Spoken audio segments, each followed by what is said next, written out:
Show.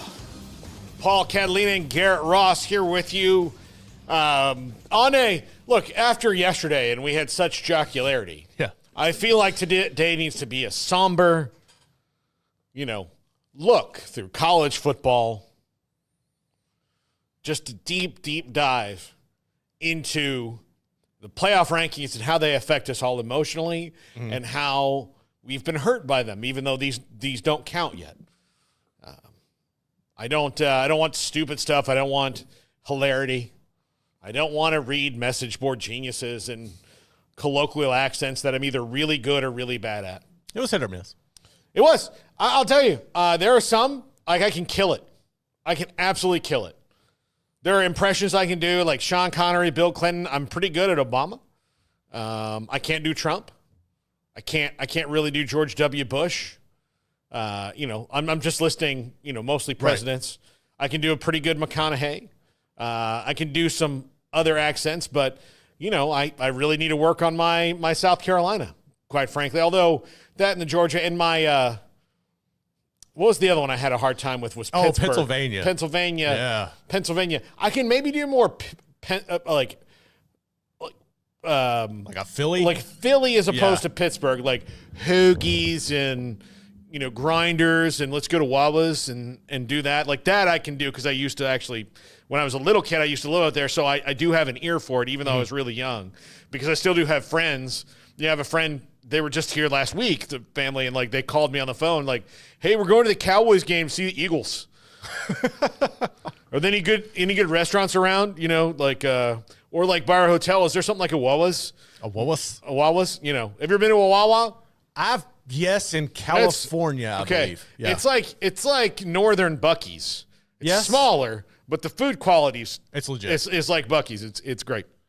So I need to work on that. Like I can do Baltimore, Maryland. Come on, you. Like Joe Flacco was like the greatest quarterback ever, and now we have Lamar Jackson. We can't win a Super Bowl, yo. Like that I can do. I have trouble with Pittsburgh and West Virginia. It's a little niche. It's a little bit there. Put some, like the twang on it, like my country ass. Yeah. No, I mean, like I can't quite get it. There might be I just need to listen to words and practice it. I can do California really well. I can do different areas in California. I can do different areas of Texas. Like West Texas is like more out Bryles, where it's like slow drawl. It's like slow drawl where, come on out to Lubbock. We're going to have a good old time, and this is it's going to be great. We got a great tailgate. We're going to have breakfast tacos because 11 a.m. kickoff, and we'll have, just a light beverage of moonshine and whiskey that I made in my garage, But like Dallas is more like, well, howdy. Come on to Dallas, Yeah. Like it's more like that. Austin has now lost its accent completely.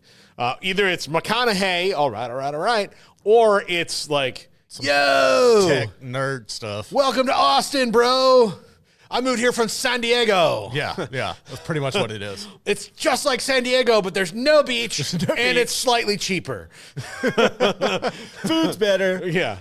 Houston has a little bit more of that Louisiana in it. Yeah, buddy. So, you're down in Houston, and people say, you say Houston. Houston? Yeah. So, there's a lot. So I like to practice those things. One of my favorite impressionists is actually Fred Armisen. Mm-hmm. He's legit, man. He doesn't do a lot of celebrities. He did a few when he was on SNL. But his thing is, if you watch him, if he does a country, he can do every dialect of British people. Every kind of, if they're Cockney, if they're from Essex or Sussex, or if they're from London, if they're very erudite and proper, and you just need to watch. They did a sketch, he and Bill Hader, where they were the king and queen. He played the queen, where they would send somebody out of the room. They'd go from proper to being like, all right, we nicked it. That's how we got this castle, like they were thug. So that's what I need. I know I need to work on some things. So I promise you, as an audience, I will work on them to get better. I can do Russian really well because I was in Fiddler on the Roof when I was in high school. And that's about Russian Jews during the pogroms. And I played the innkeeper, and I had this really long monologue in it at the wedding. And that was, I wasn't singing or like they let me dance. But first, I'll tell you this: the first day, I'm in Fiddler on the Roof, and like I told them, like, listen, I'm not a good singer. I'm a better singer now because I think they're all the way dropped. Right. But when I was 16, they were still like in the process. I guess I don't know. So, but like I had no ear for like pitch or anything like that. And my voice has always been kind of deep, so, I mean, it's not like I'm not, foghorn, leghorn deep or, like Sam Elliott, Yes. But so I remember we're like singing, and it's like,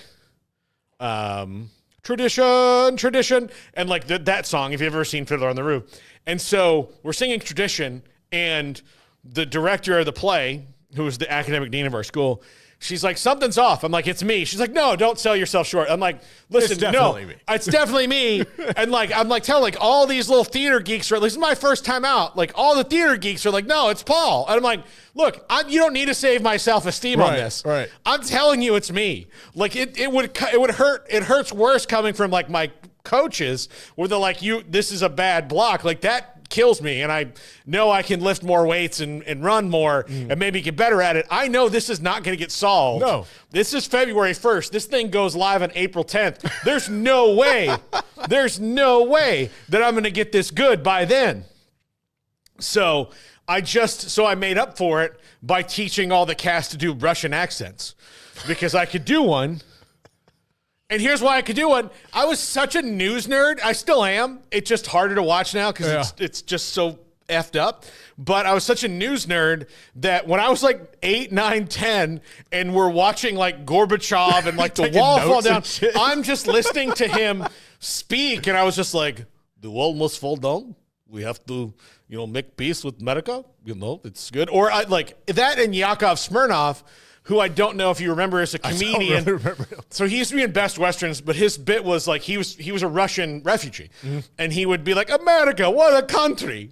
Yeah. It was great. You can go see him in Branson right now if you want to. But yeah, so that's how I learned to do that. And maybe we can throw some other characters in. I thought this morning, I said, I should have done one of those message board things as like because a lot of them sound to me in my brain like the Leave Britney Alone guy. Yeah. On YouTube, Emery, do you remember the Leave Britney Alone guy? Maybe that was before your time. So like, it was like right in the first wave of like people just assaulting Britney Spears on social media where everything she did was wrong and they're saying it. And this guy just super gay just comes on. He's like, leave Britney alone. And I think I'm going to do one of these things. Like the next time somebody like defends an embattled coach, that's what I'm going to do. I like it. That's the Leave Britney Alone guy. So I hope that everybody enjoyed that yesterday. And this has been like an 8-minute thing of me just kind of describing it. We like to go behind the scenes here. Got to. We got to do behind the scenes. Peek. Like, look, sometimes this will be the DVD extra. Yeah. If you watch on the DVD and it's like, look, we had a great time making this movie. And the best thing about working for Steven Spielberg is he gives you permission to fail. He wants to see all of it. He's very encouraging. And then when you don't go in the right direction, he lets you know why, like in a good way, why that was a bad choice. Yeah, that's what I want to do. I want it like people sitting on the set in costume.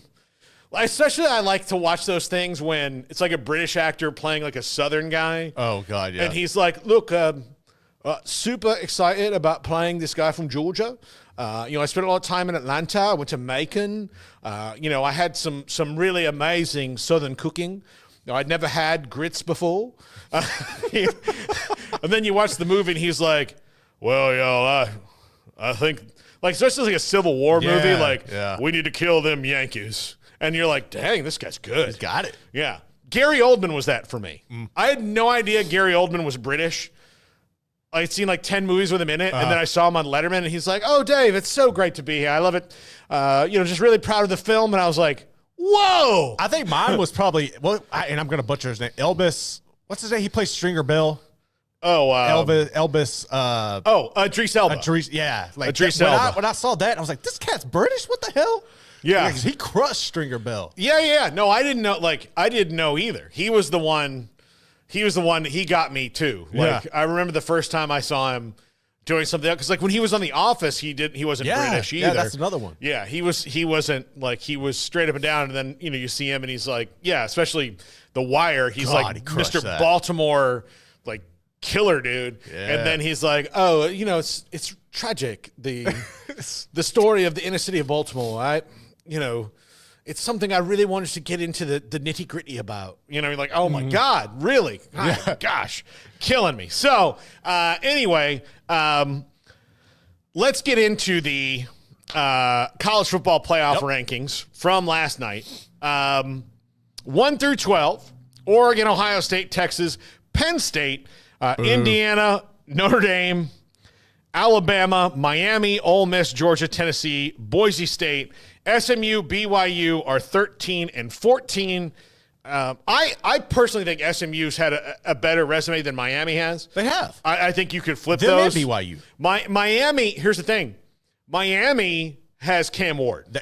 That's got to be the difference, because it's the eyeball test of like. It's not even that. It's the more intriguing product on TV. Cam Ward's going to bring the eyes. That's what it is. Yeah. So, yeah, and that's the thing that I don't think they need. Like, you're going to get ratings. Everybody's always trying to. It was like this year, and I hate this when it comes to baseball, because I believe that a lot of people have bought into it, and it's not the case. Like, okay, this year was the Yankees versus the Dodgers. Right. Literally the two largest fan bases Bloods, in Major League Baseball. Like you can go down like, okay, Red Sox, Cubs are pretty big. There's a lot but outside like a Red Sox Cubs World Series at a certain time in our history would have been great. Awesome, especially had they both not, like we almost got one in 2003. And then Bartman and Grady Little happened like in the same week. But we always had Cubs and Red Sox, which neither of them had won the World Series in a very long time to that point. So that was the curse of the Billy Goat and the curse of the Bambino. But like Yankees and Dodgers, just massive fan bases.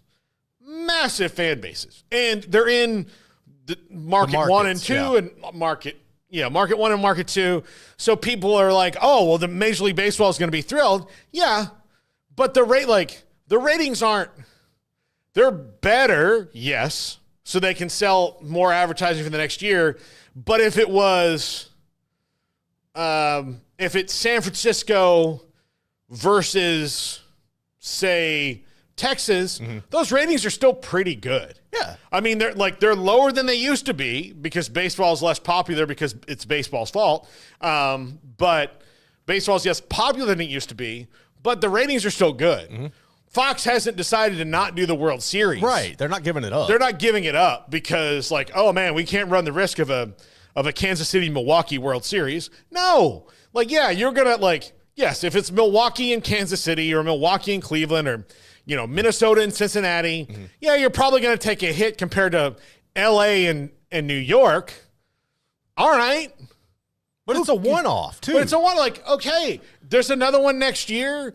Look, DC's been in it. That's a huge market. Houston was in it. They played against each other. Huge market, Houston and LA. Like, again, you can't be that greedy. You have to understand that there are ebbs and flows of things. So when you're doing something to placate, like we're trying to get the max viewers, you're not really looking at it from, oh, this is the best way to do it. So if you're trying to say like, oh, well, Alabama will bring more eyeballs than BYU, so that's where we're going to rank them higher. I mean, I don't know. Like, okay, if you meet a Mormon family with just one kid, one of two things has happened. Either the mother has there's a fertility issue, like just science is in the way, or that's their first kid. Yeah. Like, those are the only Mormon families with one kid. We had one kid, now we have some medical problems, or we're just getting cranked up. We just started. We're just getting cranked up. Started. This was number one. There can't be 2 without 1. There can't be 3 without 2. So don't worry. We're taking a break, and then we're going to reboot the system and go again. We used to have this family in Oglesby that was a Mormon family, and literally you knew when a new baby was coming because the dad would start running around town with his shirt off. And then you knew a few months later it was about to go down, and it never failed. There was always another kid when he would start running. Good for him. Good for him. I'm glad he figured out the secret sauce, so to speak. That's a terrible, terrible metaphor for that. But a terrible metaphor. But yeah, so you should pick the teams based on who the best teams are. The ratings are going to be there. And then if you're lucky enough to where the best and most deserving teams, like this whole, like, do we really think that BYU is better than Georgia? Well, I don't think that they are, but again, are you telling me you don't think that there's a scenario which BYU could beat them? There is. Yeah, especially this Georgia team. There's not, that's the thing is like, there's not, and you mentioned it, there's not one juggernaut out here. Everybody's vulnerable. I know Oregon's undefeated, but there have been opportunities for even like Boise to get them. So I don't, just put everybody out there and let's settle it on the field. I don't understand. It's like they're intentionally blocking out or doing what they can with these to make sure the Big 12 only has one team in. Like they do. It's pretty obvious they don't want 2 Big 12 teams in there. No, it's pretty obvious they don't want 2 ACC teams. Yeah. So, but the placement of Miami still is just baffling. Yeah. To this. No, like at 8, like we'll see. Like SMU to me, they have one loss, and it's to BYU, the team that is below them, by the way, like one place below them. Now, I think they're both getting screwed, but like if you had to have one that was like, if they both got shot by the same guy, right? Who's the one who needs surgery first? Probably BYU, because again, they had that claim. So I don't know. Like it's very silly to me that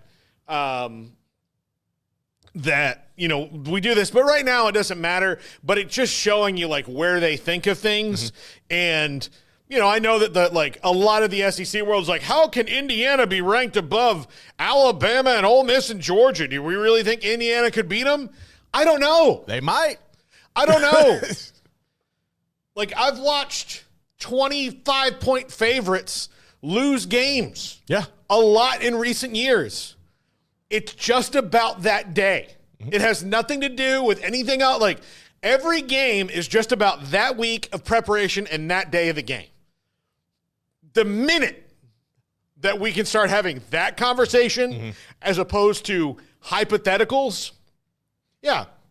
Look, and there are more instances where there's blowouts than not, but everybody's blaming TCU for getting blown out by Georgia. But I mean, I remember Notre Dame getting smoked. I remember Clemson getting smoked. Bama's even got the hell beat out of them. Okay, so blowouts happen. Like sometimes it's just how it is. And the SEC has earned a lot of this praise. Don't get me wrong. But the minute we also have to admit this is a new era of college football.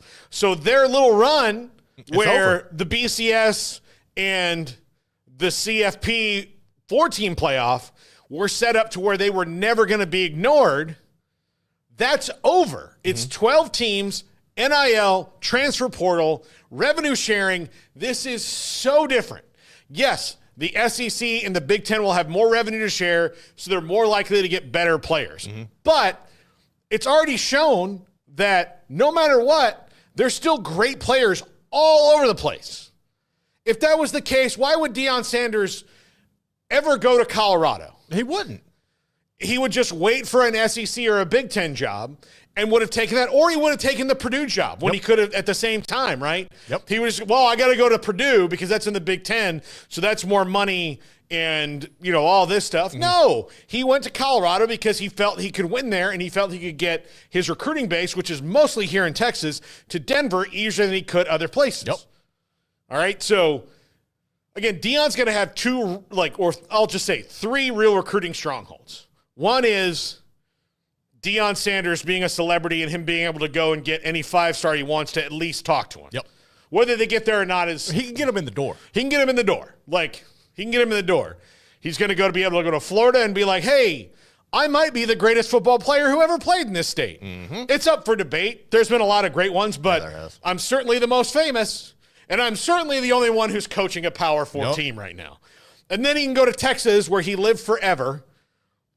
It still has a house here, by the way. He's got a farm in Canton. Yeah. I mean, he's got a farm, like all that stuff. He's got all this stuff here, and go into Dallas, which is one of the 3 best cities in America to recruit. I think it's Dallas. I think Dallas is second in the state. It's Houston, Dallas, Miami, maybe? Yeah. Atlanta, right there, LA. Those are your top cities to recruit straight out of. Like, if you told me you can only pick 5 cities to go to, and I'd be like, well, those are the 5. I'm going to Dallas, Houston, Miami, and Atlanta, and LA. Yeah, Dallas, Houston, Miami, Atlanta, LA. That's where I'm going to go. I'm going to only recruit there. Sorry about your luck, Seattle, and we'll grab a lineman or something. We're good. Yeah, but no. Like, if you said that, yeah. And I can take like one trip every 3 years to another city. I might pick either Birmingham or New Orleans. I was thinking that. Yeah, definitely get in Birmingham or Baton Rouge, New Orleans area. Yeah. So definitely. Every 3 years you can add a city just to go poach a guy, be that. So again, this SEC stuff is, yes, there's some proof on the field, but it's a new era, and they set themselves up for the new era by marketing. But look, I sent you guys a tweet earlier today from Fornelli? No, from Danny Cannell. Oh, yeah, okay. That one. So now look, none of these SEC teams, only one of them is a playoff team, and they lost to another playoff team. Okay. That was A&M, lost to Notre Dame 23-13. Yep. And that was a 10-point game, but really, it's a 10-point game. If you go back and watch it, it's going to feel like a 1-point game until the end. It was very close until the end, and then Notre Dame broke a big play. Yeah. 2 great defenses playing against each other, and 2 offenses who hadn't figured themselves out yet. But Miami beat Florida by 24 points in the Swamp. Cal, who's the only team to lose to FSU, beat Auburn. Arizona State, who's damn good. Yeah, they're pretty good. Beat Mississippi State. Georgia State beat Vanderbilt. Not Vanderbilt that beat Bama. Yeah. USC, who is thanks, Paul, very average, beat LSU. Who is below average. Yeah. Oklahoma State, who, and I'm sorry, Barry Crawford, sucks out loud. They're terrible. Yes. Sucks out loud, beat Arkansas. Okay? And so all that happened. The best wins I can see non-conference-wise for the SEC right now are Michigan, who's not good. Yeah. And Clemson for Georgia. Who's average. Who's okay. They're okay. They're an ACC contender, but I do think, most teams that would be in the playoff could stand toe-to-toe with Clemson and do very well. I think there wasn't any other big wins for them. No, I mean, and part of it is, look, Ole Miss did not have a good non-conference schedule.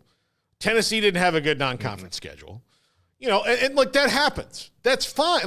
Again, but let's stop. We're at this intersection where they're trying to justify all these 2-loss SEC teams, and that's fine.